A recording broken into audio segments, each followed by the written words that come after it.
Evangelho de João, capítulo 8, eu gostaria de fazer este mês, todos os domingos pela manhã, falando sobre emoções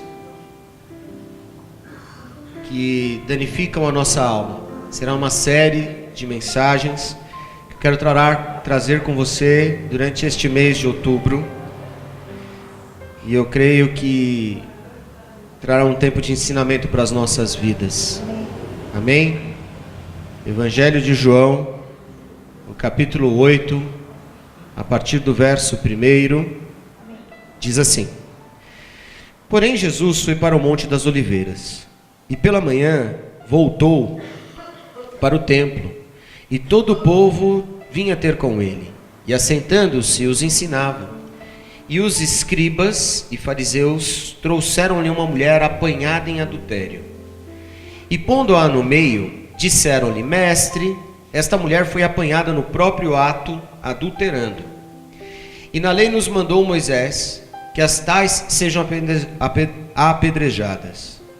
Tu, pois, que dizes? Isso diziam eles, tentando-o, para que tivesse de que o acusar. Mas Jesus, inclinando-se, escrevia com o dedo na terra. E como insistissem, perguntando-lhe, endireitou-se e disse-lhe: Aquele que dentre vós está sem pecado, seja o primeiro que atire pedra contra ela. E tornando a inclinar-se, escrevia na terra. Quando ouviram isso, saíram um a um, e a começar pelos mais velhos, até os últimos. Ficaram só Jesus e a mulher que estava no meio. E endireitando-se Jesus, e não vendo ninguém mais do que a mulher, disse-lhe: Mulher, onde estão aqueles teus acusadores? Ninguém te condenou? E ela disse: Ninguém, Senhor. E disse-lhe Jesus: Nem eu também te condeno. Vai-te e não peques mais. Amém? Podemos assentar. Todo mundo experimenta, em algum momento da nossa vida, algum tipo de sentimento de culpa. Às vezes, podem, em algum momento, identificar essa sensação e trilhar isso dentro da nossa alma. A culpa, ela rouba a alegria, ela rouba a segurança. A culpa, ela tira a confiança. A culpa faz com que nós nos afastemos de Deus. Muitas vezes nos afastamos das pessoas. Não conseguimos olhar quando estamos nos sentindo culpados em determinadas situações, olho no olho, porque sabemos que erramos, que falhamos. E aí nós olhamos para essa situação aqui em que Jesus trata algo muito duro. A lei naquela época era complicada. Se fosse pego em adultério, era julgamento por apedrejamento, até a morte. Não é algo fácil a gente imaginar isso hoje. Mas em alguns lugares do planeta ainda existem esse tipo de situação. Existem lugares que ainda acontecem dessa maneira. E aí, quando Jesus trata esse assunto com essa mulher, ele diz claramente: olha, quem pode acusar alguém? Quem pode culpar alguém? Quem pode se sentir culpado? Porque o final dessa história é mais ou menos isso. Ele escreve na terra ou na areia ali naquele instante. Os acusadores vão embora, fica ele e a mulher. Ele: olha, se eles foram, você precisa prestar atenção agora, você precisa ir e não pecar mais. Quem sou eu para te condenar? O próprio Senhor Jesus dizendo isso a ela. E nesta manhã eu quero traçar com você este plano de sentimentos que muitas vezes nos vem, nos arrebata e nos tira o ânimo de vida. E eu quero começar pela culpa. O que é culpa? Existem duas maneiras de definir culpa. E olhando para o dicionário, diz assim: um estado de ter feito algo errado ou ter cometido um delito. A segunda explicação diz: um sentimento doloroso de autocondenação por ter feito algo que reconhecemos como sendo um erro. Para nós, religiosos, um pecado. Quando eu paro para pensar sobre culpa, a culpa pode ser boa, ela pode ser ruim, ela pode ser verdadeira e ela também pode ser falsa.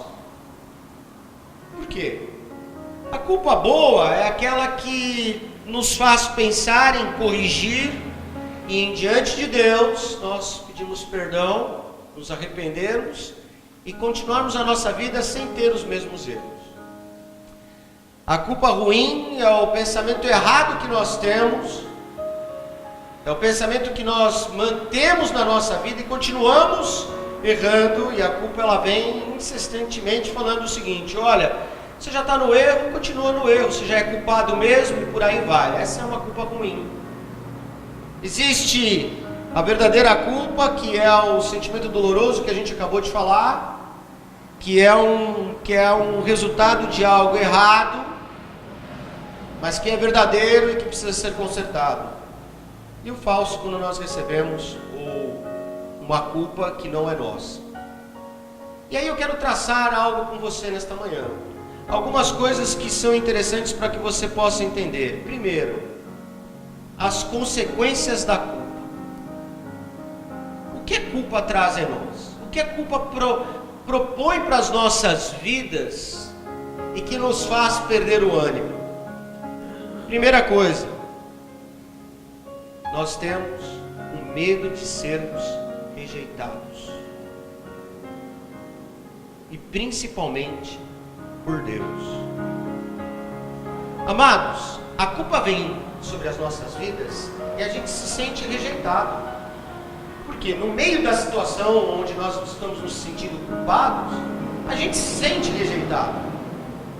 Não sei você, mas eu, quando eu estou errado, eu olho para Deus, eu me sinto rejeitado, porque eu errei, porque eu falhei, eu ainda tenho a consciência do erro, eu ainda tenho a consciência da falha, porque o Espírito Santo de Deus me incomoda com isso.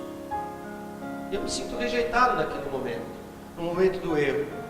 Outra consequência que nós vemos é que quando nós nos sentimos culpados, nós nos sentimos julgados, principalmente por Deus.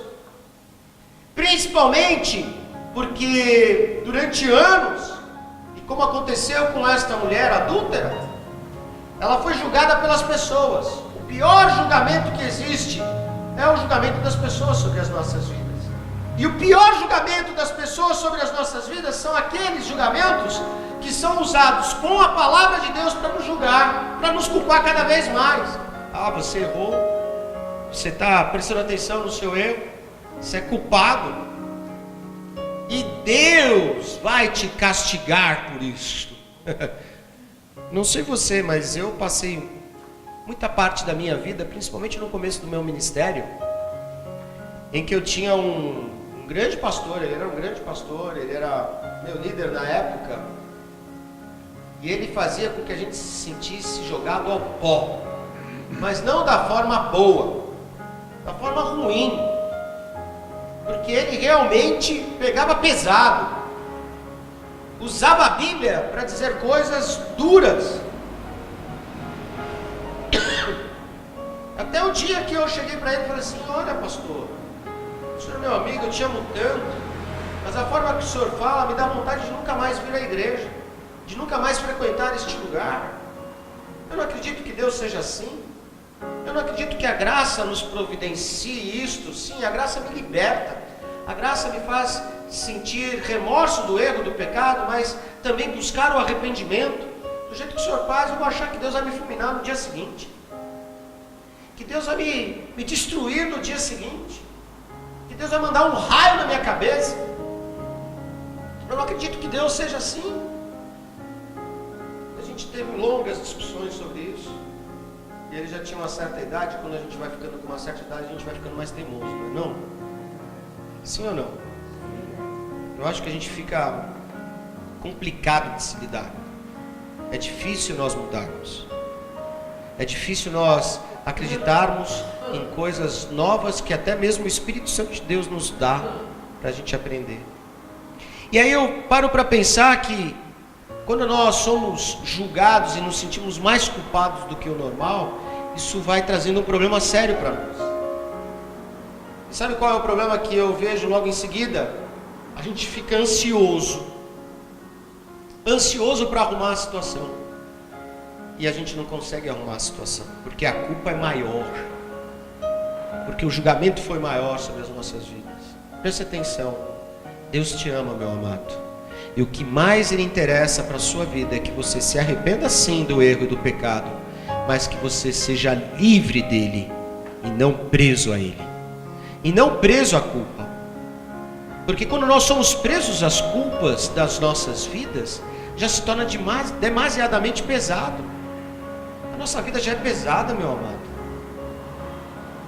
Eu olho para a vida de hoje, como a gente se sente pesado com tanta situação que é jogada, que é liberada sobre nós, palavras que são faladas, é aquela coisa do julgamento tipo assim, ó, você não tem jeito mesmo, não é assim?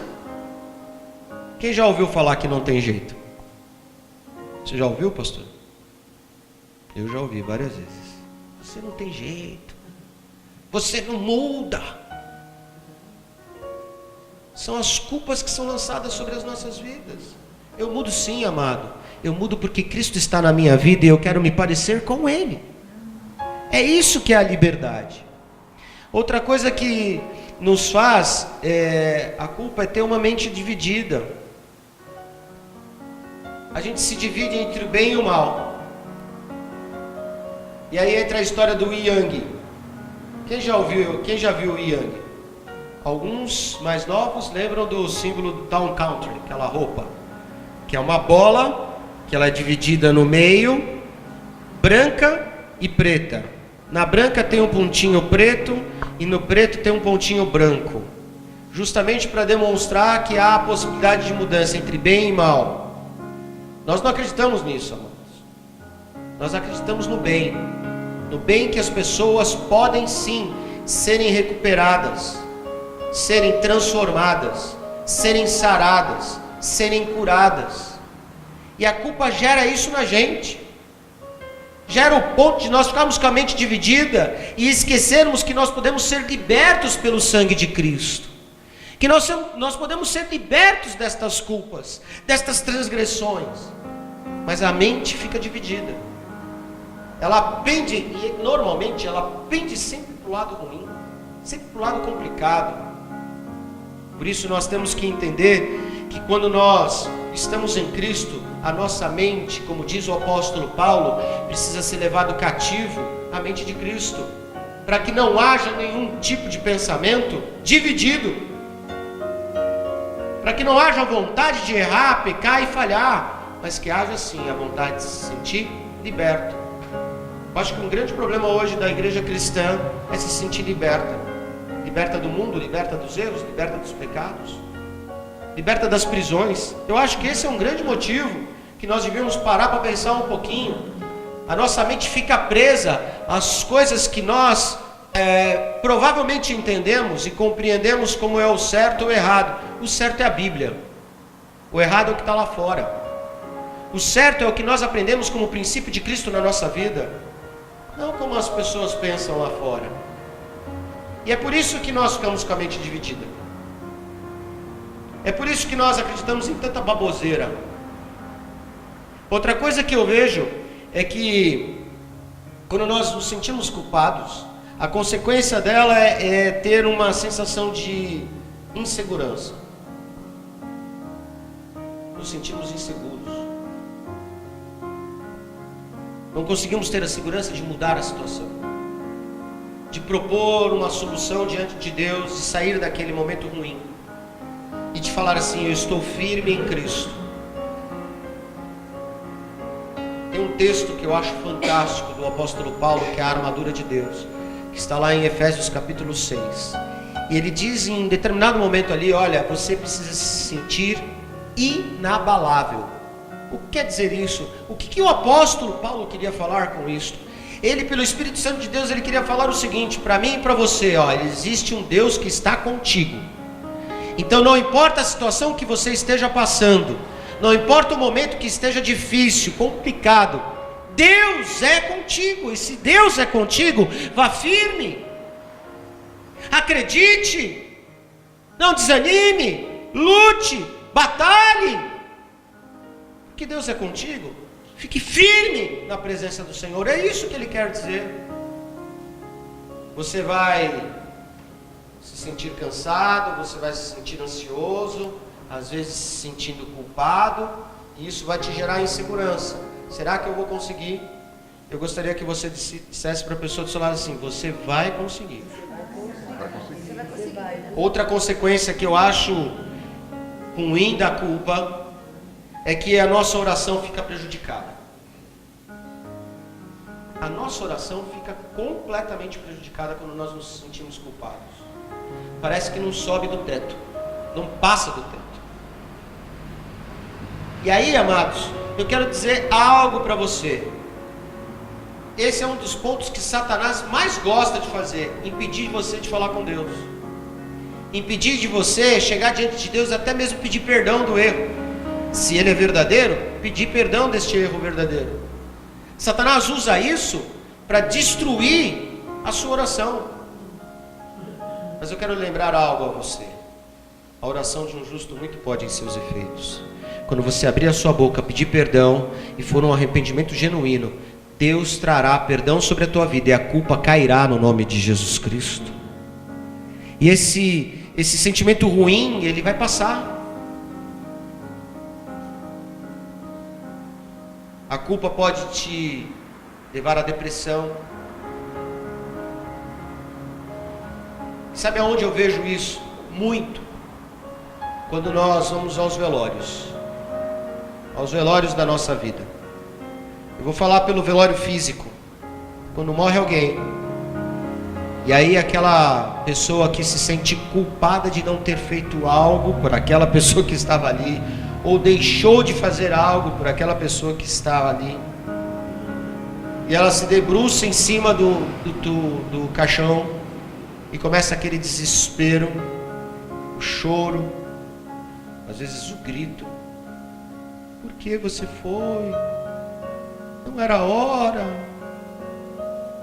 Puxa vida, e agora? O que eu faço da minha vida? Amados, eu já vi tanto sofrimento em cima de um caixão por sentimento de culpa. Culpa de não ter feito, culpa de não ter chegado a tempo. Sabe, essa semana faleceu um senhor lá da igreja do Imirim. E eu estava falando com o genro da filha, que era diácono lá na igreja, e ele me relatando a situação do momento em que foi a morte do senhor, porque ele morreu em casa. Eles moram tudo junto numa casa, é uma casa grande com várias casas no mesmo terreno. E eu me lembro muito bem desta casa porque foi uma das primeiras casas que eu fui fazer visita quando eu me tornei pastor lá. E era uma casa bastante difícil, muito complicada, pessoas advindas de religiões espiritualistas. E essas casas, elas são carregadas sim de situações muito ruins. Mas para a glória de Deus, passado alguns anos, todos se converteram ali. E ele estava me contando que esse senhor passou mal e ele foi pegar ele no colo. E ele conseguiu ainda orar antes dele vir a falecer, e ele acabou falecendo nos braços desse moço. E ele disse: pastor, eu estou em paz. Eu falei: por quê? Porque eu tive tempo junto com ele de orar e falar com o Senhor, e de poder dizer que o Senhor Jesus o amava. Eu falei: glória a Deus. Aí eu falei com a filha, e a filha virou para mim: pastor, eu estou em paz. Amados, quando nós temos essa consciência na nossa vida, a culpa não nos leva a esse tipo de situação. Nós conseguimos livrar os velórios da nossa vida. Eu falei de algo que é comum a nós e que vai acontecer em algum momento, comigo e com você. Nós vamos passar por essa experiência, seja vendo, seja participando, ou seja indo. E eu espero que, se nós formos, que não tenhamos culpa, para que o nosso destino não seja outro, mas sim o céu. E aí, amados, quando eu vejo isso, eu vejo que as pessoas, elas perdem uma outra consequência que a culpa nos traz: a boa capacidade de se relacionar com as pessoas. A culpa nos gera isso. Quando a gente olha para a mulher adúltera, eu fico imaginando que, se ela fosse casada, ela não ia olhar para o marido dela, porque ela adulterou,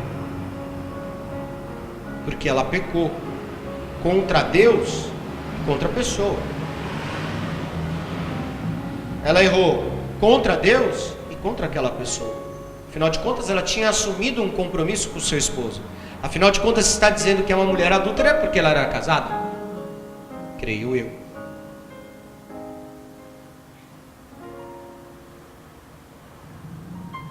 Quando nós nos sentimos culpados, é difícil a gente ter relação com as pessoas.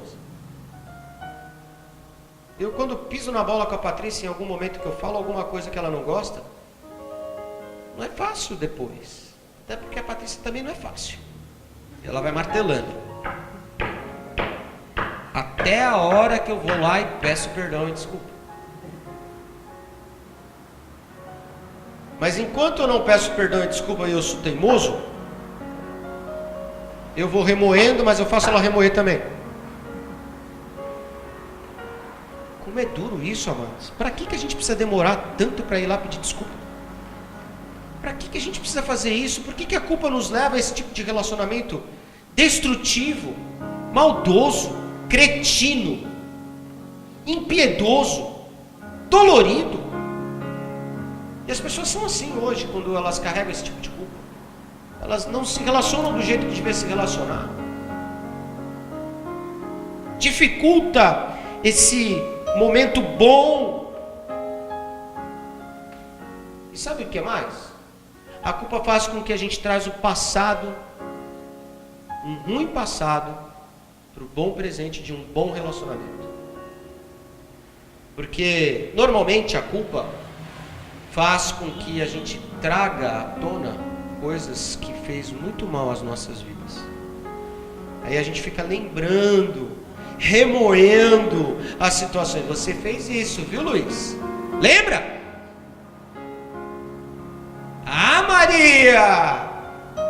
Lembra? Como nós somos meio perturbados às vezes, não é verdade? A culpa não pode gerar em nós algo do passado para o presente. Por quê? Porque invariavelmente nós vamos acabar com os nossos relacionamentos. A última coisa que eu vejo e que é importante para nós é que nós perdemos, quando nós nos sentimos culpados, nós perdemos a vontade de Deus para a nossa vida. Porque a culpa nos afasta do plano de Deus. A culpa faz com que a gente não consiga ouvir aquilo que Deus tem para as nossas vidas, porque nós simplesmente estamos em detrimento desse momento ruim, desse sentimento ruim, nós fazemos com que nós nos afastemos do plano que Deus tem para as nossas vidas. E a gente não ouve, a gente não consegue chegar diante do Senhor e falar: Senhor, o que o Senhor quer que eu faça? Porque estamos com o coração pesado, com temor abalado, longe. O que Deus mais deseja de nós é que nós estejamos perto dele, livres, desimpedidos, para que nós possamos sim ter o Espírito Santo de Deus como nosso guia. Bom, pastor, o senhor falou várias situações de consequências da culpa. Bom, e como é que eu me liberto da culpa? Primeiro, enfrentar honestamente a sua culpa. Sabe o que é isso, amados? Nós, seres humanos, tentamos nos enganar e enganar as pessoas, e também enganar a Deus. A gente erra, falha, peca, e a gente acha que estamos nos escondendo. É o tal do pecado do Adão. Adão errou, e o que ele fez? Foi se esconder, como se Deus não tivesse visto. Amado, você acha que Deus não vê o que você faz todo dia? Deixa eu te lembrar, Deus vê quando você vai no banheiro. Você mais esdrúxulo, Deus vê quando você vai fazer o número 2. Dá para entender como a intimidade de Deus conosco é diferente e você não presta atenção nisso? Outro dia,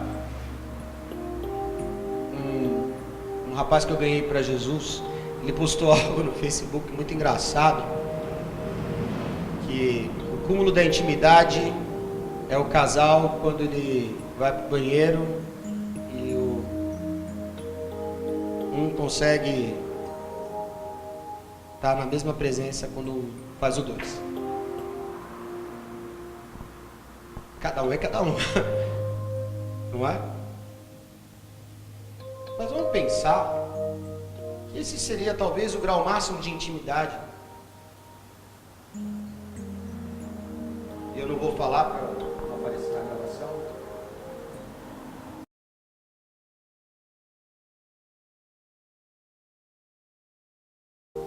A gente vai entender a situação da nossa vida. Nós precisamos ser honestos. Honestos com as pessoas que nós convivemos e com as pessoas que são de Deus principalmente, para que Deus possa agir na nossa vida. E por que, amados? Por que eu estou falando isso? Porque pode parecer muito esdrúxulo o que eu estou falando, mas não é, amados. Todos nós fazemos as mesmas coisas. Somos seres humanos. É necessário que a gente se limpe. É necessário que a gente tenha esse tipo de honestidade diante de Deus. É se limpar mesmo, nessa atitude que eu estou falando. Chegar diante de Deus, Deus, olha, eu errei tão feio. Eu fiz algo que está fedendo mesmo, que não vale a pena, que eu preciso me limpar diante do Senhor. Eu preciso tomar um banho espiritual, eu preciso tomar um banho carnal, porque não está bom.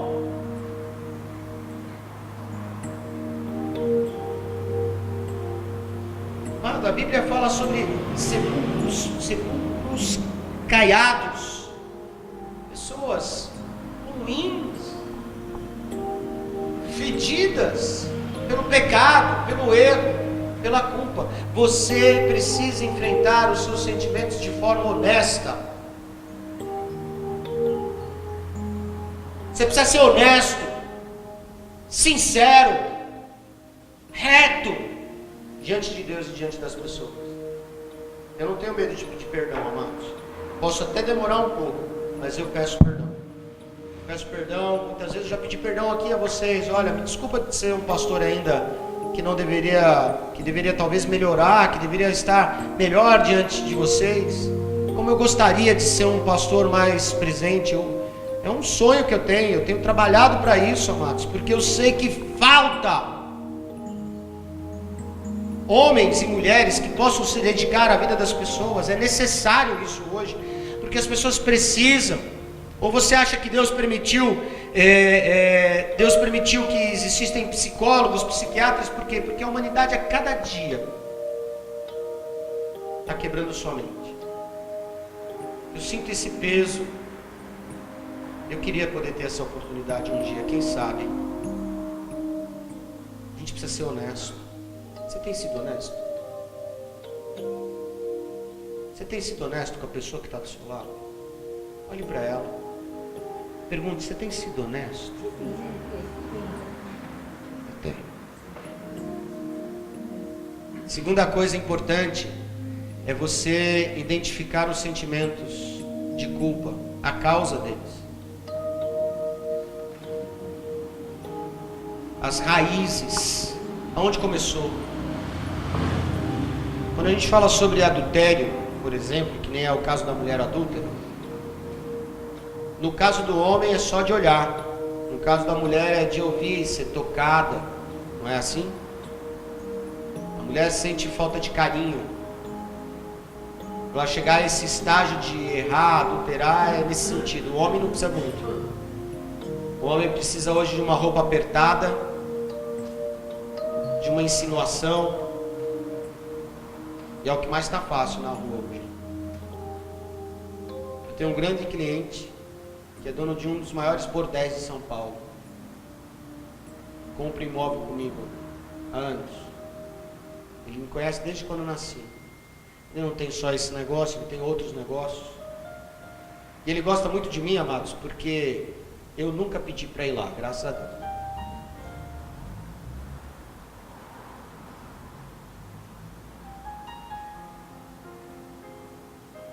Mas ele estava me dizendo uma coisa chula, mas dura. Que hoje o negócio dele tem caído. Sabe por quê? Porque está fácil na rua. Não precisa mais pagar. Que absurdo. Que podridão. E amados, a causa, ela começa de várias situações, e a gente tem que descobrir onde estão as culpas, onde estão as raízes destas culpas. O que fez a gente cair? Ah, será que foi um problema que eu tive com meu pai, com a minha mãe? Sei lá, onde foi? Mas não importa, vá lá, aonde você caiu. A Bíblia diz isto. Volte aonde você caiu. Volte aonde você caiu, para que você se libere lá na frente. Outra coisa fundamental é confessar, arrepender-se e, se for necessário, faça até uma penitência. Pastor, mas você acabou de dizer lá o exemplo do pastor, você está falando uma penitência. Amado, sabe quais são as penitências que um bom cristão pode ter? A principal delas é evitar a voltar a errar. Eu vou dar um exemplo mais chulo. Você sabe que Coca-Cola te faz mal? Coca-Cola faz mal? Muito. Às vezes a gente toma algumas, né? Mas faz mal. E aí eu estava lendo a reportagem que esse tipo de refrigerante, ele é tão bom que ele serve para desentupir pia. Imagina o que ele faz no seu estômago. O que ele realiza dentro de você. Você sabe que é mal, mas gosta. Não vive sem às vezes. Já ouvi gente dizendo que não vive sem coca. Eu vivo, viu, amados? Vivo sem coca, vivo sem café. Às vezes eu gosto, mas eu vivo sem café. Ultimamente eu fiz algumas penitências boas para minha vida. Comecei a realizar algumas coisas desse tipo. Não tomar café, não tomar coca. Penitências que são importantes para nós chegarmos diante de Deus e nós realizarmos isso e falarmos assim: Senhor, se for necessário, me ajude nesse sentido, porque quando eu olhar uma Coca-Cola, eu vou lembrar do meu erro. Eu faço essas ligações e elas são importantes para nós, amados. Isso faz nos pensar e lembrar e refletir do que a gente errou. Ah, pastor, mas eu posso fazer isso? Pode. Qual é o problema? Eu não estou te propondo você se sentir mais culpado, ao contrário, estou te propondo a você se sentir liberto e criar um mecanismo de defesa ao qual você, diante de Deus, fala assim: Senhor, eu estou assumindo um voto contigo, de que toda vez que me der vontade de tomar uma coca, eu quero lembrar daquele pecado, daquele erro, para que eu não venha mais praticá-lo.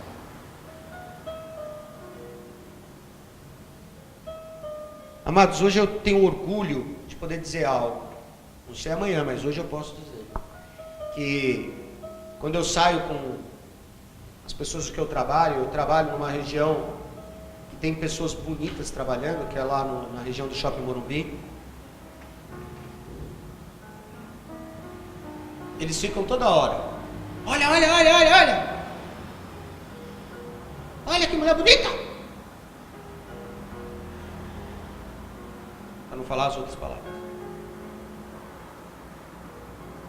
Não me apetece, porque lá atrás, eu sabia que isso era uma raiz de problema para mim. O fato de dar aquela olhadinha para trás, já era. E aí eu fiz um voto com Deus, eu lembro claramente, foi relacionado à Coca-Cola.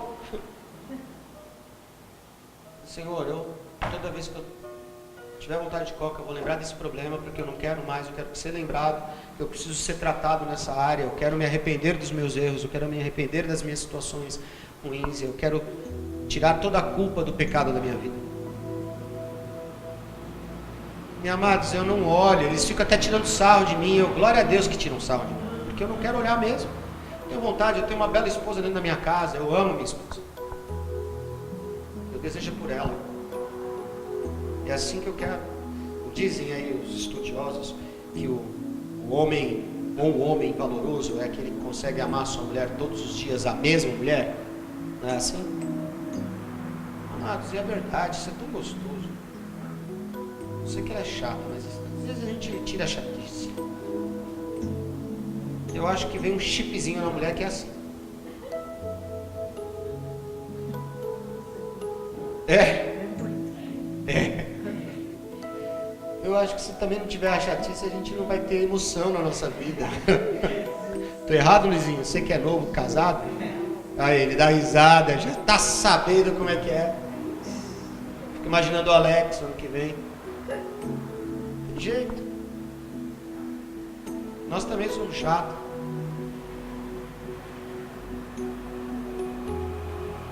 Se for necessário, que use isso, para que as suas culpas não voltem mais. Você não tenha mais lembrança. O que você gosta, irmã velha? Café? Muito? Bebe sem? Não, mas eu já fiz o gosto da coca, eu era fanática. É? Não tomo mais. Glória a Deus. Você tem alguma coisa? Faça. Tire essa culpa de uma vez por todas das suas costas. Escolha aceitar o perdão de Deus. Olhe para a cruz. Quando nós olhamos para a cruz, nós entendemos que Jesus morreu por estas culpas. Olhe para ela. Eu olhando para ela, eu vejo que Ele levou toda a minha culpa. Para que eu vou continuar carregando culpa? Para quê? Para que eu vou continuar tornando isso mal na minha vida? Amados, lembra que lá no começo eu falei que existe uma culpa boa? A culpa boa é aquela que nos faz pensar, refletir, pedir perdão, se arrepender e ir em direção à vontade de Deus. E eu quero terminar a mensagem desta manhã da mesma forma. Olhe para a cruz. E aí eu lhe pergunto: Jesus está na cruz? Jesus está na cruz? Não. Sabe por que Jesus não está mais na cruz? Porque Ele já fez todo o trabalho. E o meu trabalho é descansar nele. Aliás, tem um cântico que é lindo que fala isso. É teu, somente teu, todo o trabalho. E o meu trabalho é descansar em ti. Eu sei que você talvez tenha entrado aqui esta manhã cansado, cansada. Tudo te carregou na vida.